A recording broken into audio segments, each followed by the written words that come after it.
차가운 겨울, 한때 교단에서 정의를 가르치던 한 노년의 여인은 오래된 오해 속에 가족을 잃었습니다. 그러나 역전의 작은 국밥집에서 마주한 한 그릇의 따뜻한 음식이 얼어붙은 진실을 녹이기 시작했습니다. 잊힌 줄 알았던 과거는 다시 그녀를 불러세웠고 잘못된 판단의 그림자 속에서 진심과 용서는 천천히 피어나기 시작했습니다. 그리고 지금 한 노년 교사의 마지막 수업이 열립니다. 다음은 진실과 용서, 그리고 다시 시작되는 가족의 이야기입니다. 69의 박정희는 은퇴한 중학교 교사다. 30년 넘게 교단에 서며 학생들에게 정의와 진실을 가르쳤지만 정작 자신의 삶에서는 그 가르침을 지키지 못했다. 남편이 세상을 떠나고 아들마저 교통사고로 잃은 뒤 그녀는 세상 일에 무심해졌다. 사람을 만나는 일도 마을 소식에 귀 기울이는 일도 이제는 피곤했다. 그날도 정희는 역전 국밥집에서 혼자 점심을 먹고 있었다. 김이 모락모락 피어오르는 순대국밥을 떠먹으며 창밖을 바라보는데 문이 열리며 차가운 바람이 들어왔다. 낡은 검은 코트를 입은 여인이 어린 소녀의 손을 잡고 들어섰다. 여인은 가장 구석진 자리에 아이를 앉히고 주머니를 뒤적이며 잔돈을 세었다. 사장님, 공깃밥 하나만 주세요. 아이랑 나눠 먹을게요. 정희의 숟가락이 공중에 멈췄다. 그 목소리, 그 뒷모습이 낯설지 않았다. 여인이 고개를 돌리는 순간 정희의 심장이 철렁 내려앉았다. 바로 6해 전 자신이 집에서 쫓아낸 전 며느리 이수연이었다. 그리고 그 옆에 앉은 소녀는 손녀 한봄이었다. 수연은 국밥 한 그릇이 나오자 먼저 아이 앞에 밀어주었다. 봄아, 천천히 먹어. 뜨거워. 아이는 고개를 저으며 말했다. 엄마도 먹어야지. 수연은 아이의 머리를 쓰다듬으며 미소 지었지만 그 눈가엔 깊은 피로가 어려 있었다. 정희는 숨을 죽이고 그들을 지켜봤다. 6해 전 마을 상호부조의 금고에서 돈이 사라졌을 때 모든 손가락은 회계를 도왔던 수연을 가리켰다. 이웃들은 수군거렸고 정희는 그 소문을 믿었다. 아니, 믿고 싶었다.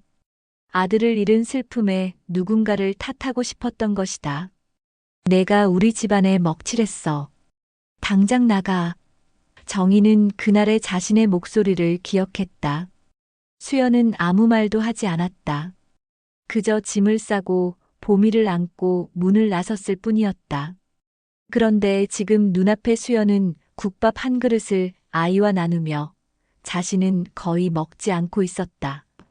정희의 가슴 속에서 무언가 무너져 내렸다. 정말 돈을 훔친 사람이라면 왜 이렇게 살고 있을까? 왜 도망가지 않고 이 동네에 남아있을까? 수연과 보미가 자리에서 일어났다. 수연은 계산대에서 1,000원짜리 몇 장을 내밀었고 사장은 안타까운 눈빛으로 그들을 바라봤다. 두 사람이 문을 나서자 정희는 떨리는 손으로 숟가락을 내려놓았다. 국밥은 이미 식어 있었다. 그날 밤 정희는 잠들 수 없었다. 천장을 바라보며 그녀는 생각했다. 내가 틀렸다면? 내가 억울한 사람을 내쫓은 거라면? 창밖으로 겨울바람이 매섭게 불어왔다. 정희는 이불을 끌어당기며 중얼거렸다. 알아봐야 해. 진실이 뭔지. 밤새 뒤척인 정희는 다음 날 아침 일찍 집을 나섰다. 목적지는 마을회관이었다. 6년 전 상호부조의 회계를 맡았던 문영자를 만나야 했다. 영자는 지금 회관 청소 일을 하며 근근히 생계를 이어가고 있었다. 영자 씨, 잠깐 이야기 좀 할 수 있을까요? 빗자루를 들고 있던 영자는 정희를 보자 얼굴이 굳어졌다. 선생님, 그때 일은 이미 끝난 거 아닙니까? 정희는 고개를 저었다. 아니에요. 제대로 끝나지 않았어요. 그때 장부 좀 볼 수 있을까요? 영자는 한참을 망설이다 창고 쪽으로 정희를 이끌었다. 먼지 쌓인 선반 뒤에서 낡은 봉투 하나를 꺼냈다. 손이 떨리고 있었다. 선생님, 전 그때 겁이 났어요.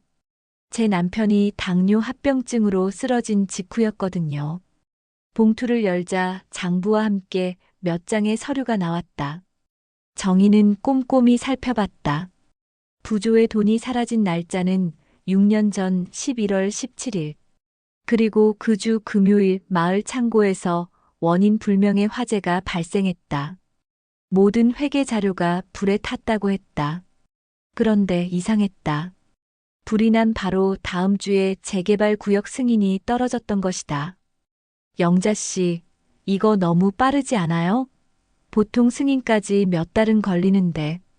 영자는 주위를 살피더니 목소리를 낮췄다. 그래서 제가 이상하다고 생각했어요.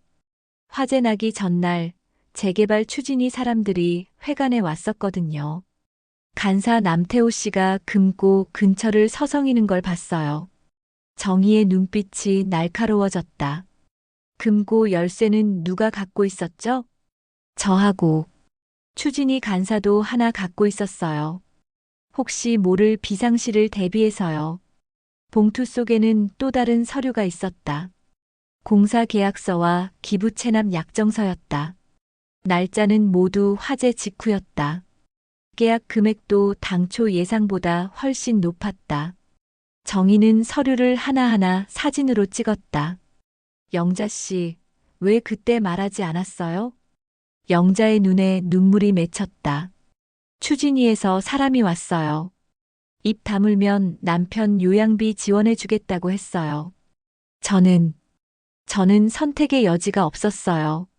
그녀는 무너지듯 주저앉았다. 수연 씨한테 너무 미안해요. 그 사람은 아무 잘못 없는데 제가 비겁해서. 정희는 영자의 어깨를 감싸 안았다. 아직 늦지 않았어요. 이제라도 바로잡으면 돼요. 회관을 나온 정희는 봉투를 가슴에 꼭 안았다. 차가운 바람이 불어왔지만 그녀의 눈빛은 예전 교단에 섰을 때처럼 단단했다. 진실은 언제나 어딘가에 숨어 있다가 끝내 모습을 드러낸다. 그녀는 그것을 믿었다. 이제 시작이야.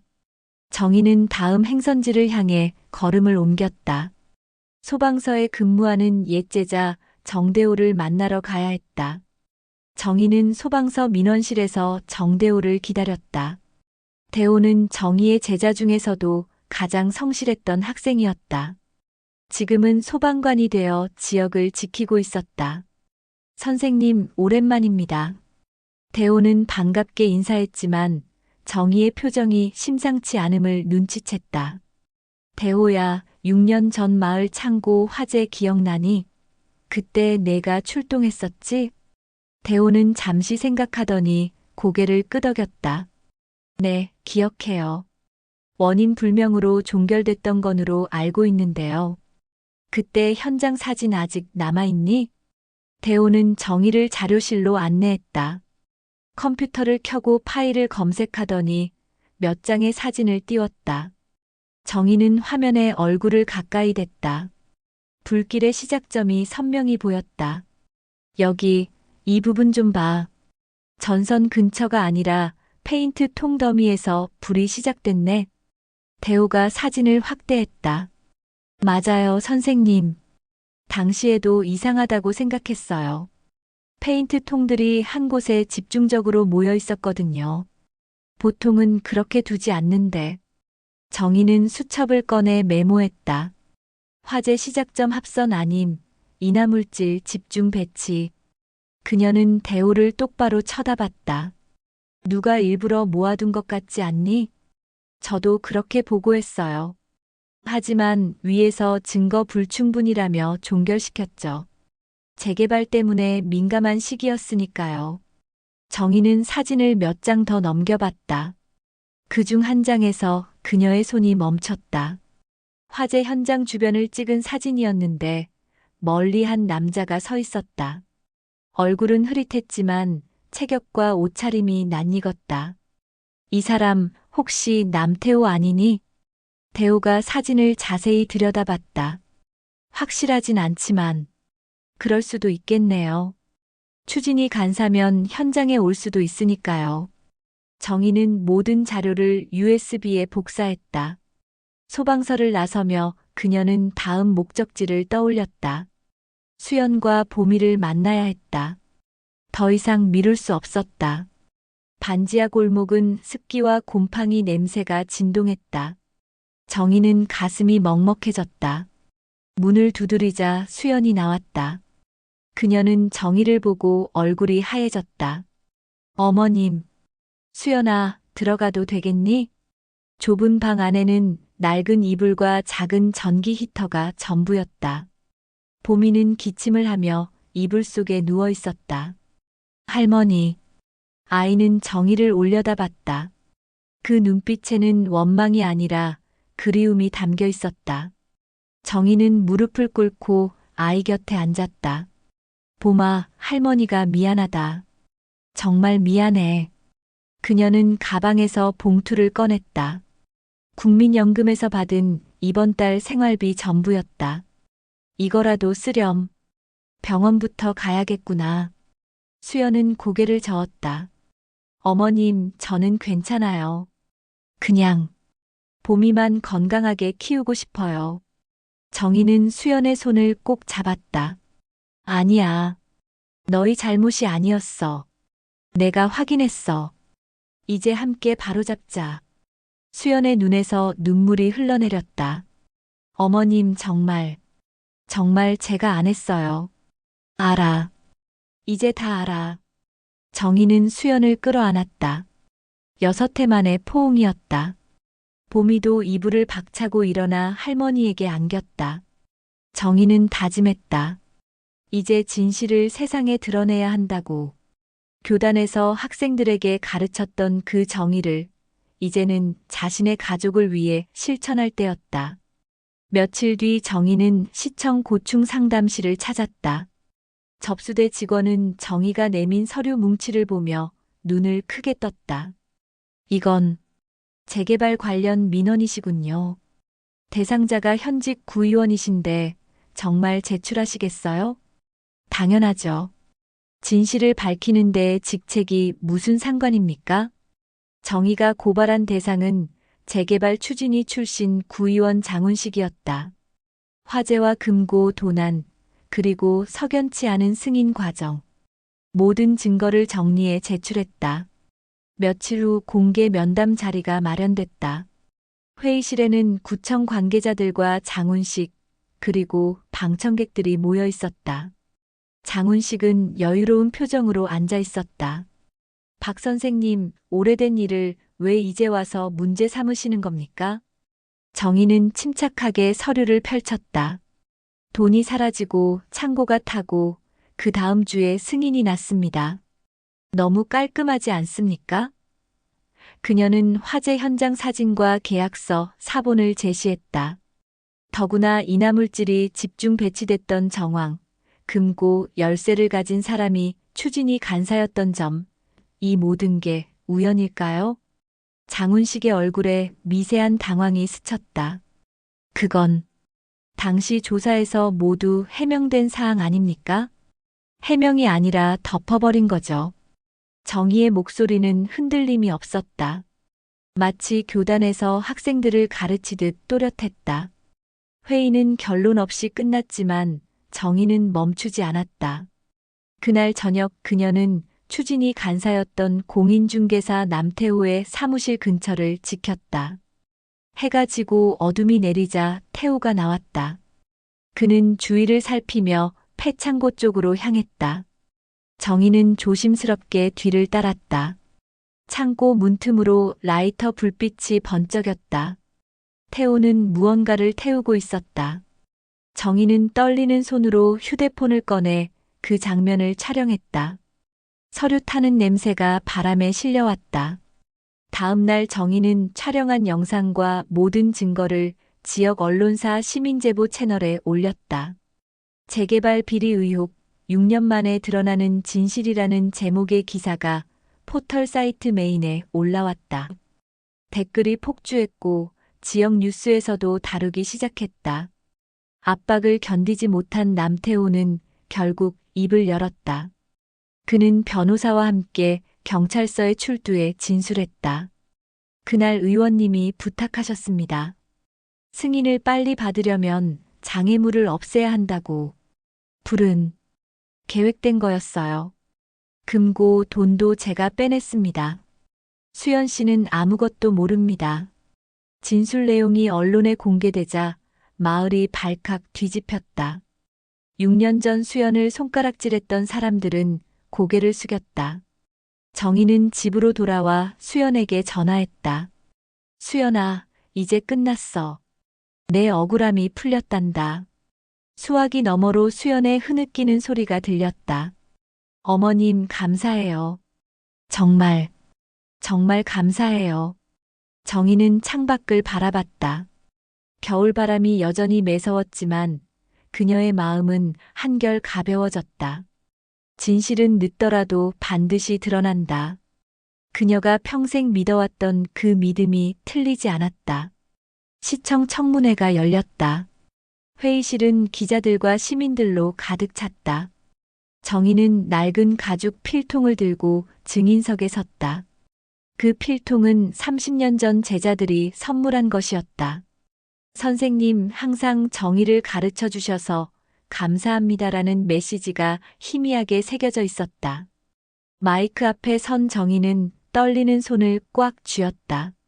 그리고 담담하게 말하기 시작했다. 저는 평생 아이들에게 진실을 가르쳤습니다. 진실은 언젠가 제자리를 찾는다고 정희는 포기하지 않는 사람 편이라고 말했죠. 하지만 정작 제 가족 앞에서는 그 가르침을 실천하지 못했습니다. 청문회장이 조용해졌다. 정희는 증거 자료를 하나씩 제시했다. 화재 현장 사진, 부조의 장부, 계약서 사본, 그리고 남태호의 진술서. 모든 퍼즐이 맞춰지자 장훈식은 더 이상 변명할 수 없었다. 어른이 먼저 틀리면 아이도 길을 잃습니다. 제가 그랬습니다. 제 며느리를 의심하고 내쫓았습니다. 손녀가 할머니 없이 자라게 만들었습니다. 정희의 목소리가 떨렸다. 하지만 이제라도 바로잡으려 합니다. 늦었지만 진실은 여전히 힘이 있으니까요. 녹취록과 증거들이 최종 채택되자 장훈식은 고개를 떨어뜨렸다. 재개발 비리는 검찰 조사로 넘어갔고 그는 의원직에서 사퇴했다. 마을 사람들은 수연에게 사과했고 부조에는 피해 금액을 보상하기로 결정했다. 일주일 후 수연과 보미는 정희의 집으로 이사했다. 짐을 나르는 수연의 얼굴에는 6년 만에 처음으로 편안한 미소가 떠올랐다. 정희는 보미의 방을 직접 꾸몄다. 작은 책상과 따뜻한 이불, 그리고 새 옷가지들을 준비했다. 부엌에서는 된장찌개가 보글보글 끓었다. 정희는 예전처럼 밥상을 차렸다. 세 사람이 둘러앉자 보미가 물었다. 할머니, 나 이제 학교 가도 돼요? 친구들한테 할머니 자랑하고 싶어요. 정희는 보미의 머리를 쓰다듬었다. 그럼 우리 보미는 이제 세상 앞에서 떳떳하니까. 할머니도 당당하게 손녀 자랑할 거야. 수연은 조용히 눈물을 닦았다. 어머님 정말 감사합니다. 어떻게 보답해야 할지. 정희는 고개를 저었다. 보답은 무슨. 내가 미안한 걸. 이제 우리 다시 가족으로 살자꾸나. 저녁 식사 후 정희는 오래된 일기장을 펼쳤다. 먼지가 쌓인 책장에서 꺼낸 것이었다. 마지막 장에 그녀는 천천히 글을 적었다. 진실을 바로 세운 건 늙은 힘이 아니라 미안하다는 한마디였다. 용기 낸 건 정의감이 아니라 사랑하는 사람을 잃고 싶지 않다는 두려움이었다.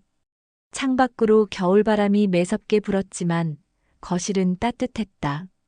보미는 할머니 무릎에 기대어 책을 읽었고 수연은 설거지를 하며 오랜만에 콧노래를 불렀다. 정희는 다시 펜을 들어 일기장 한 켠에 썼다. 가족이란 다시 배우는 교실이다. 틀렸다면 인정하고, 미안하다면 말하고, 사랑한다면 보여주는 곳. 69에 다시 배운다. 선생이 아니라 할머니로. 그녀는 일기장을 덮고 거실로 나갔다. 손녀와 며느리가 있는 그곳으로. 다시 찾은 교실 같은 집으로. 오늘의 이야기는 어떠셨나요? 사람의 삶에는 누구나 한 번쯤 잘못된 판단으로 누군가를 잃는 순간이 있습니다. 그러나 진심은 시간이 지나도 사라지지 않습니다. 용기를 내어 다시 마주보는 그 한 걸음이 관계를 되살리고 인생을 바꾸기도 합니다. 용서는 과거를 지우는 일이 아니라 과거를 이해하는 일입니다. 진실은 때로 늦게 오지만 늦게 온 만큼 깊고 단단합니다. 그리고 그 진실을 향한 작은 행동 하나가 누군가의 겨울을 녹이는 봄이 됩니다. 진실을 외면하지 않는 용기, 그리고 다시 손 내밀 수 있는 마음. 그것이 인생의 마지막 교과서입니다.